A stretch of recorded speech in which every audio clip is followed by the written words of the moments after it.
Hello mga stories, welcome back sa ating content. So, okay, so meron na tayo na natalakay dito tungkol sa yung natalakay dito tungkol ito yung sa teacher. Kung may na-content tayo dito lalagay ko na lang sa taas dito, no. So, ito yung ito galing to kay Miss Cherry. I-blur natin yung apelido niya. At ito yun, siya yun. Ito yung nasa sa right side of the screen. Papakita na lang natin. Tapos ito, ang kanyang sinabi. So, ito galing kay Ma'am Cherry, si teacher natin ng itong high school ba ito, no? Ito sabi niya dito is may nahuli akong nangongopya. Okay, so di ko na sinisita, baka kasi matroma. Okay. May nagdadaldalan habang exam, hinayaan ko na lang. So baka sabihin akong abusive. Okay. So ito, may lumalakad-lakad, parang nasa mall. Gusto ko sanang singalan. Kaso parang pagsabihan niya something, So sabi niya, kaso baka magka-anxiety. Pag may nagsisigawan pa, pero wag na. May child abuse na naman yan.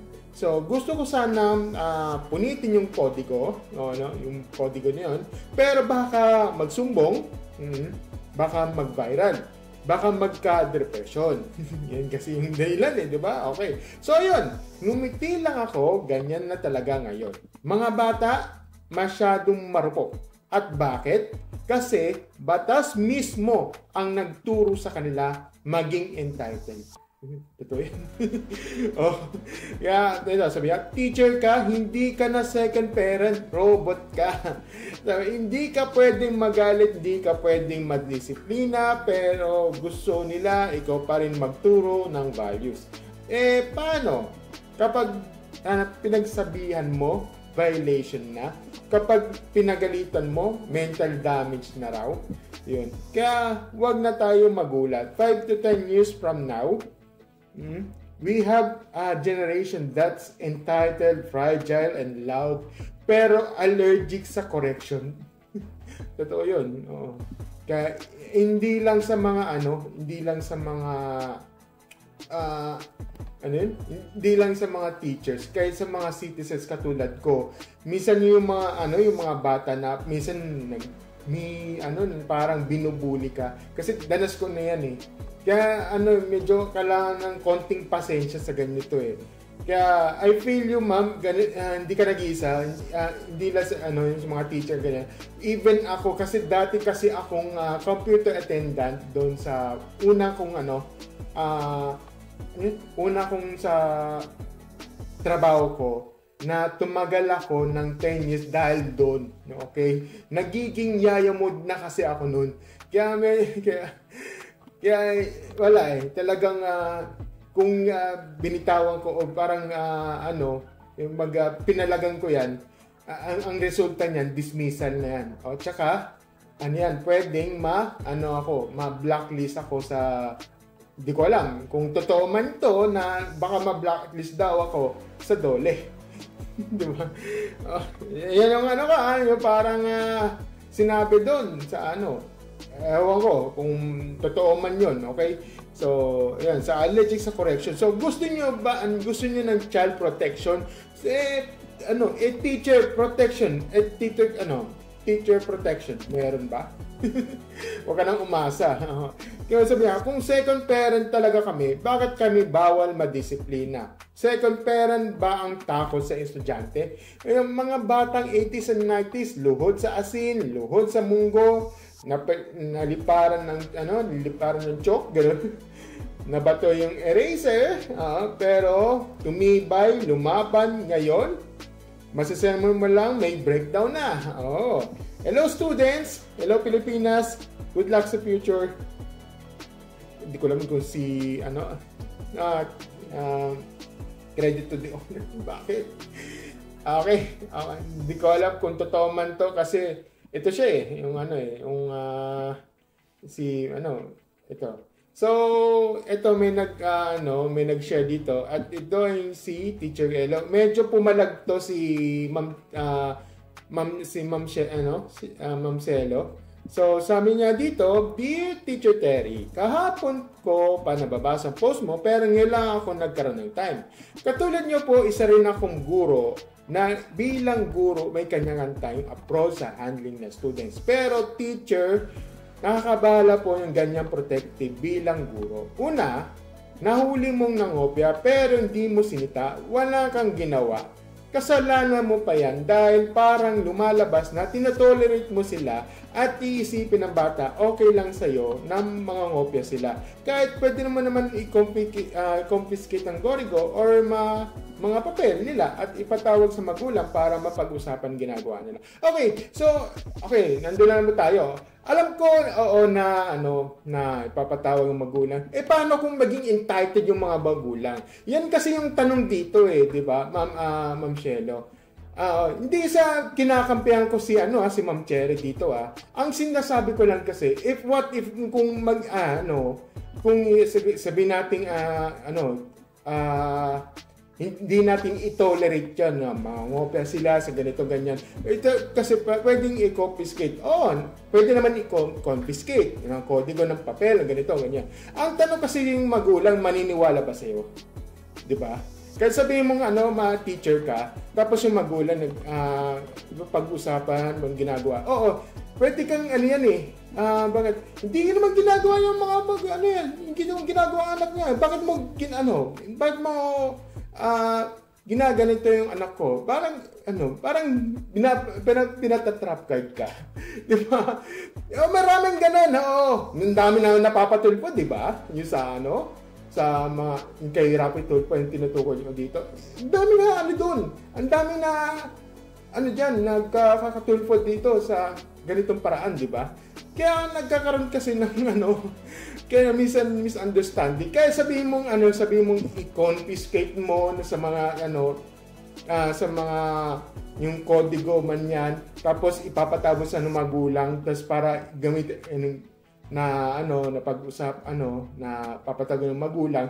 Paano kung ganitong mangyayari? Ang dami ko nababasa sa mga Reddit sa mga ganito na nababreakdown ganito, ganyan, tapos papatawag, ganito, ganyan. Kaya ang dami, meron na kasi akong video doon sa, yung kay teacher, kaya minsan, tinutolerate na lang kasi, yung teacher na yun, yung tinutukoy sa video na to, ilalagay ko na lang dito sa baba. Sa description, meron kasing teacher na, hindi na mapagsabihan, ganito, ganyan, kasi, pwede silang ma-cancel yung license nila. Yun ang tinutukoy ko dito. Kaya, minsan talaga wala silang magagawa Kasi pinoprotektahan niya ang teacher license. Yun yung point dito Kaya, minsan wala na silang magagawa kundi i-protektahan na lang nila kasi, unang-una, teacher license, pwedeng, anytime pwede silang ma-cancel. Ano ibig mo sabihin? Pwede kasi mareklamo yung mga magulang towards sa teacher. Kaya yung mangyayari dito. Hindi ko kinakampihan dito either kasi yun kasi yung observation ko dito. Lalo na.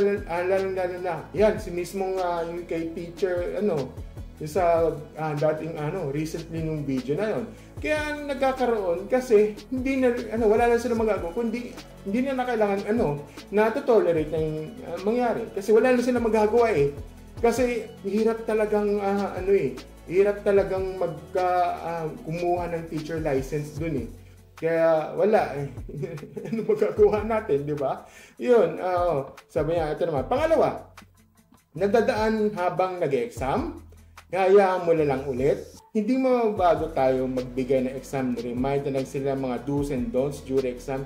Yung mga talaga, ito pwedeng madadalan habang mag-exam. Hinahayaan mo na lang ulit. Hindi po ba bago tayo magbigay ng exam, remind sila ng mga do's and don'ts. Yun pwede yun, yung mga do's and don'ts, para mag-remind na sila bago sila ilagay doon.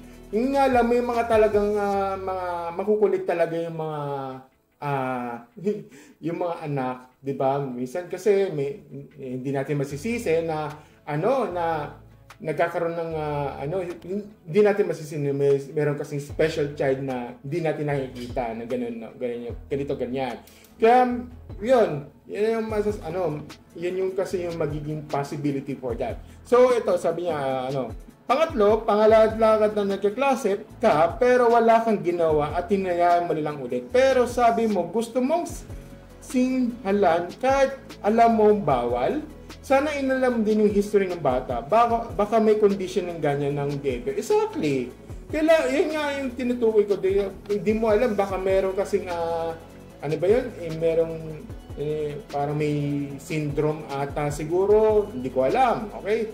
Pwedeng yan na meron siyang may history sa kanilang mga pamilya. Ganito. Hindi natin masasabi ng ganon. Di ba? O ito, pang-apat. Nagsisigawan sa loob ng klase, narinig mo pero wala kang ginawa. Imposible pong hindi sila titigil kapag sinaway mo siya.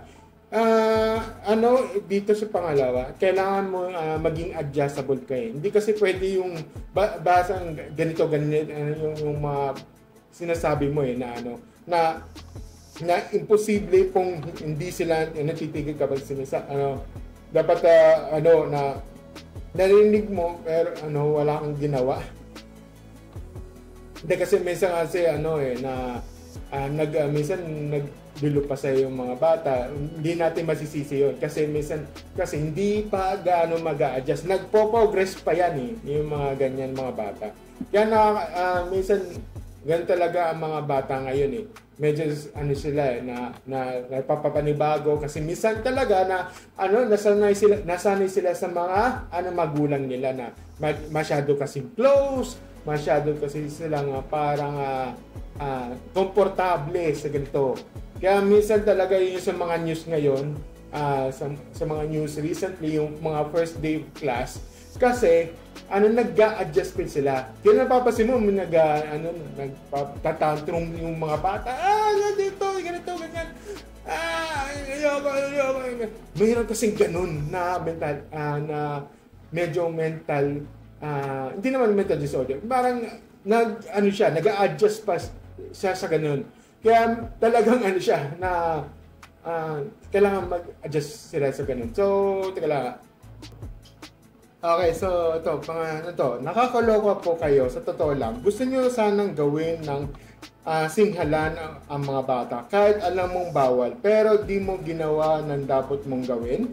Sa tingin niyo po kaninong kasalanan? Ikaw ang teacher, dapat ikaw ang masusunod sa loob ng classroom at dapat may classroom management po tayo. Una pa lang, ipapaalam mo sa kanila na ikaw ang batas or ikaw ang masusunod sa loob ng classroom. Just make sure na tama ang ginagawa mo at dapat maging role model sa kanila. Okay. Naintindihan ko naman, okay naman yun. May mga rights naman talaga yun sa mga teacher. However, what if, ganito, what if, na yung bata, yung magulang hindi agree. Paano yan? 'Di ba?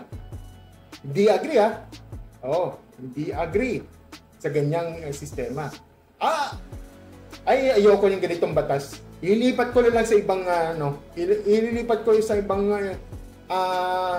ibang eskwelahan. Gusto ko doon sa sa mga isang public. Doon okay pa.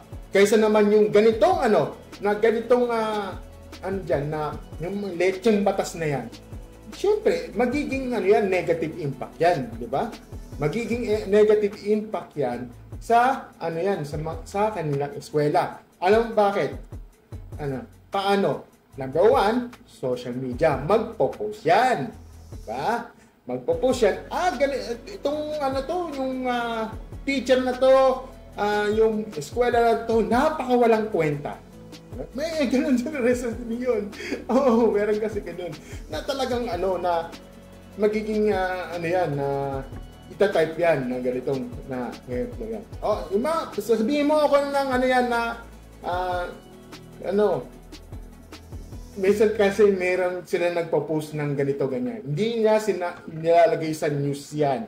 Okay? Nilalagay yan sa Facebook, minsan sa ano yan sa Instagram, Twitter pa man, sa X pa ang nilalagay. Even sa mga ano yan. Ano ba yan sa sa Instagram? Basta ganun, Kasi wag na po nating pangarapin pa ang bumalik tayo sa dati ang pagdidisiplina tulad ng pagluluhod sa asin o sa munggo at batuhin ng eraser o chalk. Maaaring nagiging effective po ng ibang parte ng corporal punishment. Totoo yan, corporal punishment, kasi may batas na kasi tayo dun sa ganyan Kaya minsan talaga, yun nga lang medyo nagiging lumalaki ng entitled. Kaya minsan talaga na yung mga bata na hindi na sila lumalaking paluin sa ganito ganyan. Kaya naiintindihan ko yung gano'n na may kasi tayo, may batas na discipline tayo. Minsan talaga ang primary talaga discipline ay ang magulang. Kaya tama naman dito, sabi ko, pansinin niyo bumabalik tayo sa maaaring naging effective. Tama yun. Pero bakit kung marami rin yung tumatandang halang ng bituka? Marami pong paraan na matulungan natin sila na may tuwid sa kanilang mga pagkakamali. Oo nga, marami rin natutunan sa kanilang pagkakamali. However, kasi, paano kasi yung na mga bata ipasaway? Yan ang tanong kasi dito. Paano kung pasaway? Diba? Paano kung, hindi naman ako papaluin yan Hindi naman ako papaluin Kayo irereklamo yun Diba? Diba? Yan nangyari, diba? Yun ang masama dyan, diba? O yun. Sabi nga po ni Rizal, ang kabataan ng pag-asa ng bayan, pero sana tulungan natin yung sinabi ng kabataan ng pag-asa ng bayan, bakit ang daming mga dyan, naglalakaran ng mga dyan, yung mga hype beast, ang mga minsan nga, pa yan, minsan naglalakad sa mga mall, sa parke. Ano bang sinusuot nila? Nakabaduy na nakabaduy yung mga damit. Diba? Mabanggit na. Ayan, sabi pero sana tulungan natin hubugin ang patagalin ng kanilang pananampalataya sa ating Panginoon at sa gayon na sila tungo sa pag-asa namin din ng bawat kabataan. Maraming salamat po.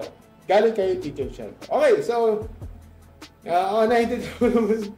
Okay. Naiintindihan ko naman Teacher Shell. May mga opinion tayo. Kasi meron din ako opinion para doon kasi.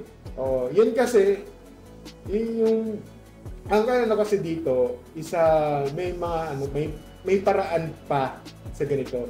Kaya minsan talaga sa mga medyo adjustable na medyo na ganito ganyan. Yung nga lang may mga mga magulang na napapabor, may talaga na above sa mga hindi pabor sa ganito ganyan, 'di ba? Na dapat niyo matuto, dapat kung teacher ka dapat ituruan 'yan. Ganito, second mother K. Wala kang karapatan, isaktan yung aking anak. May ganun yun. Diba? Pwede kitang tanggalin ng lisensya in an instant. Diba? Kaya yung isang teacher, talagang wala na siya magagawa kundi i-tolerate na lang Kasi, ang inaalagaan niya yung kanyang teacher's license. Naiintindihan ko yun. Oo, naiintindihan ko yun. Kaya, wala Kaya, kung sino man to. Kaya, una sa lahat, saludo ako sa teacher ngayon. Alam ko, mahirap talaga yung pinagdaanan. May mga talaga na teacher na nag-abroad yung iba na bisa sa nag-abroad dyan sa Japan, sa Korea, sa mga Russia, Mongolia. Hindi natin sila masisisi kasi kaya minsan talaga doon sila nag-aaral. Pero sa Pilipinas dito ay talaga, saludo din ako kasi ang hirap talaga. Tapos may nababasa ako na sa mga, hindi ko alam kung totoo yan sa mga Reddit na na baguhan pa lang tapos siya, parang feeling entitled siya sa ganun. Di wala. Ganun tayo wala tayong magagawa doon. Di ba? Kung if ever totoo man yan yung istorya na yun Oo, na nilalagay sa sa Reddit yun. Okay, so hindi ko alam kung totoo ba yung sa sinasabi niyo sa story yan. Ewan ko, yun kasi nakita ko eh. Wala, sinare ko lang naman yun doon sa. Yun lang mga stories, so 20 minutes. Thank you and I hope to see you next video. Bye!